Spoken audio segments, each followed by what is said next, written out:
IG prohibition Amritraj जी, आयुक्त उत्पाद कार्तिकेय धन जी, एसपी प्रोहिबिशन, आए हुए उत्पाद विभाग के सभी प्रशिक्षु, आज के दिन सभी प्रशिक्षु हैं। यह अत्यंत महत्वपूर्ण कार्यक्रम है क्योंकि आज के दिन यह आप जब जानते हैं कि बड़ा अभियान चला हुआ है, आज से नहीं 2016 से ही चला हुआ है। जब से मद्य निषेध कानून बना और राज्य में मद्य निषेध प्रारंभ हुआ, उस समय से आप लोग यह काम कर रहे हैं और अच्छा से कर रहे हैं। यह कोई नहीं कहता है कि आप नहीं कर रहे हैं, परंतु जिस तरह से रिफ्रेशर ट्रेनिंग भी हम लोग को भी करना होता है और आप लोग भी रियलाइज करते होंगे कि रिफ्रेशर ट्रेनिंग की आवश्यकता है। और इन्वेस्टिगेशन जिस तरह से सर्च एंड सीजर से लेकर ट्रायल तक पुलिस के द्वारा अपने केसेस में द्वारा किया जाता है, उसी तरह से पूरा प्रोसेस को एक्साइज के द्वारा भी या तो अब किया जाएगा या पूर्व से होता है। जो नई नियमावली बन रही है मद्य निषेध से संबंधित, उसमें पूरा प्रोसेस आप लोग को करना पड़ेगा। जो आज के दिन अगर सुपरविजन नहीं होता है तो सुपरविजन भी होगा। जो प्रोसेसेस केस डायरी वेरी का तो कुछ आपका होता भी है, परंतु यह समझ लें कि जिस पैमाने पर पुलिस का इन्वेस्टिगेशन और उसका चार्जशीट और सारा चीज तोला जाता है, उसी पर आपका भी तोला जाएगा, क्योंकि अंत में सबका फाइनल लॉजिकल कंक्लूजन केस में कोर्ट में केस चल के और उसको कन्विक्शन कराना है। हम लोग का बस पकड़ लेना नहीं है। पकड़ने में तो काफी पकड़ हो रहा है, पुलिस की ओर से भी, आपकी ओर से भी, परंतु फिर भी कन्विक्शन का रेट बहुत कम है और उसका विभिन्न कारण है। एक तो कुछ पिछले 1-2 साल से कोर्ट्स ही नहीं चल रही हैं, ट्रायल्स नहीं हो रहे हैं, और दूसरा कारण ये भी है कि पूरी तरह से जो आवश्यकताएं हैं चार्जशीट का, केस डायरी का और सारे पेपर्स का, वो पूरी तरह से पूरा नहीं हो पाता है। विटनेसेस को हम लोग नहीं ला पाते हैं, कोर्ट के सामने पूरी तरह से पेश नहीं कर पाते हैं।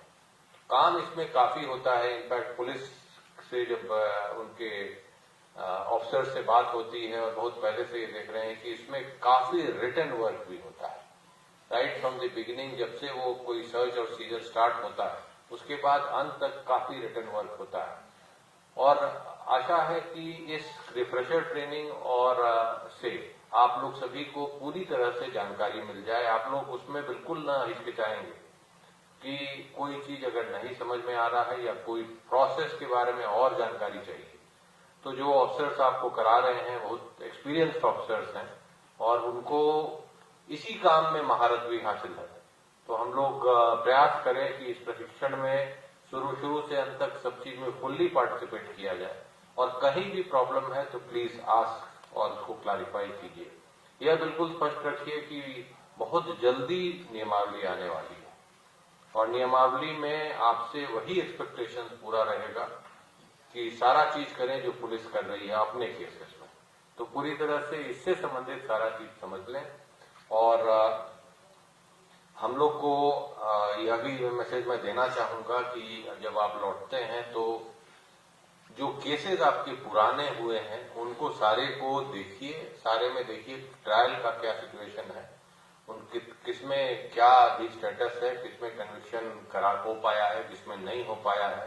कंसर्न एपीपी पीपी से बात कीजिए और इंश्योर कीजिए कि कन्विक्शन का रेट हमारा अवश्य बढ़े। और दूसरी तरफ जो आपका कॉन्फिस्केशन एंड इसका मैटर है ऑक्शन का, उसमें भी संख्या इधर लास्ट 1-2 महीना से तो काफी इम्प्रूव किया है, परंतु फिर भी काफी बाकी है। तो आप जब जाते हैं तो प्लीज इंश्योर कि कॉन्फिस्केशन डीएम के यहाँ से और ऑक्शन को एकदम सभी को करा लिया जाए और उसमें कहीं पीछे नहीं रह जाए। एक और हम लोगों ने यहाँ से निर्देश दिया था बीच में कि जो आपका शराब का बोतल पकड़ा जाता है उसको हम लोग विनष्ट करके अगर वहीं जमीन पर ही छोड़ देते हैं तो अंत में एनवायरमेंट के लिए खराब है। तो हम लोगों ने बोला था कि उनको आप जो विनष्ट करते हैं, विनष्ट विनिष्टित बोतल को ऑक्शन कर दिया जाए, ताकि, और वो रिसाइकिल होता है, रिसाइकिल होकर नया बोतल बन जाएगा, और जो शराब है वो तो उड़ ही जाएगा, उसमें कोई दिक्कत नहीं है। तो आप उसको इंश्योर कीजिए, हर जिला में उसका ऑप्शन हम लोग आपसे पूछेंगे बाद में कहाँ पर क्या हुआ, क्योंकि उसमें जो राशि है वो राशि जमा होना चाहिए, उसी से हमें पता चल जाएगा कि ऑप्शन आपका जो विनिष्टित बोतल का ऑप्शन हो रहा है कि नहीं। तो आप सभी को इस प्रशिक्षण के लिए बहुत शुभकामना, और आप लगन से अच्छा से कराएं, और जहां कोई समस्या है अवश्य बात करें, पूछें, और पूरा इसका फायदा उठाएं।